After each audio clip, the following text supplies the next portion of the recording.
ನಮ್ಮ ಕಷ್ಟ, ನಮ್ಮ ಸಂಕಟ, ನಮ್ಮ ದುಃಖ ಅಕ್ಕಪಕ್ಕದ ಮನೆಯವ್ರಿಗೆ ಗೊತ್ತಾಗದೆ ಇರೋ ಹಾಗಿದ್ವಿ.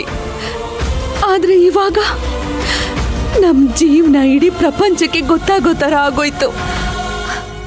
ಅಮ್ಮ, ಅವಳು ತಪ್ಪು ಮಾಡಿದ್ಲು, ನಮ್ಮಿಂದ ದೂರ ಆದ್ಲು. ನಮ್ಮ ಜೀವನದಲ್ಲಿ ಇನ್ಮೇಲೆ ಅವಳು ಮುಗ್ದೋಗಿರೋ ಕತೆ. ಅವಳು ನೆನೆಸ್ಕೊಂಡು ದುಃಖ ಪಡೋದ್ರಲ್ಲಾಗ್ಲಿ ಕೋಪ ಮಾಡ್ಕೊಳ್ಳೋದ್ರಲ್ಲಾಗ್ಲಿ ಏನು ಪ್ರಯೋಜನ ಇಲ್ಲಮ್ಮ.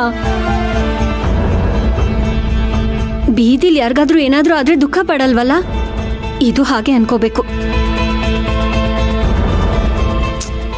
ಇನ್ಮೇಲೆ ಅವಳ ಬಗ್ಗೆ ನೆನಪು ಮಾಡ್ಕೊಳ್ಳೋದಿರ್ಲಿ, ಅವಳ ಹೆಸರು ಕೂಡ ಎತ್ಬಾರ್ದು. ತಗೋ, ಊಟ ಮಾಡು. ನನಗೆ ಬೇಡ ಪೂರ್ಣಿ. ಅಮ್ಮ, ನಿಂದ್ ಯಾಕೋ ಜಾಸ್ತಿ ಆಯ್ತು. ಸುಮ್ನೆ ನನ್ನ ಕೋಪ ಬರ್ಸ್ಬೇಡ. ನಿನ್ ಪಾಲಿಗೆ ಒಬ್ಳು ಇಲ್ದೇ ಇದ್ರೇನಂತೆ, ಇನ್ನೊಬ್ಳು ನಾನು ನಿನ್ ಮಗಳು ಇದೀನಿ. ನನಗೋಸ್ಕರನಾದ್ರೂ ದಯವಿಟ್ಟು ಊಟ ಮಾಡಮ್ಮ ಪ್ಲೀಸ್. ಆಗ್ತಿಲ್ಲ ಪೂರ್ಣಿ. ಆಗಿರೋದನ್ನೆಲ್ಲ ನೆನೆಸ್ಕೊಂಡ್ರೆ ತೊತ್ತು ಗಂಟ್ಲಲ್ಲಿ ಇಳಿಯಲ್ಲ ಕಣೆ.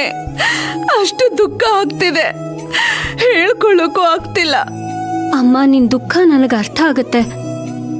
ನೀನು ಜೀವನದಲ್ಲಿ ಇದಕ್ಕಿಂತ ದುಃಖ ನೋಡಿದ್ಯಾ?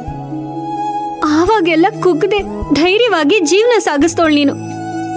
ಇವಾಗ ಏನಾಯ್ತಮ್ಮ? ಅಪ್ಪ ತೀರ್ಕೊಂಡ್ಮೇಲೆ 2 ಹೆಣ್ಮಕ್ಳನ್ನ ಇಟ್ಕೊಂಡು ಇವಳು ಹೇಗ್ ಜೀವನ ಮಾಡ್ತಾಳೆ ಅಂತ, ಆ ಹೆಣ್ಮಕ್ಳಿಗೆ ಹೇಗ್ ಜೀವನ ಕಟ್ಕೊಡ್ತಾಳೆ ಅಂತ ಸಮಾಜ ನಿನ್ನ ಪ್ರಶ್ನೆ ಮಾಡ್ತು.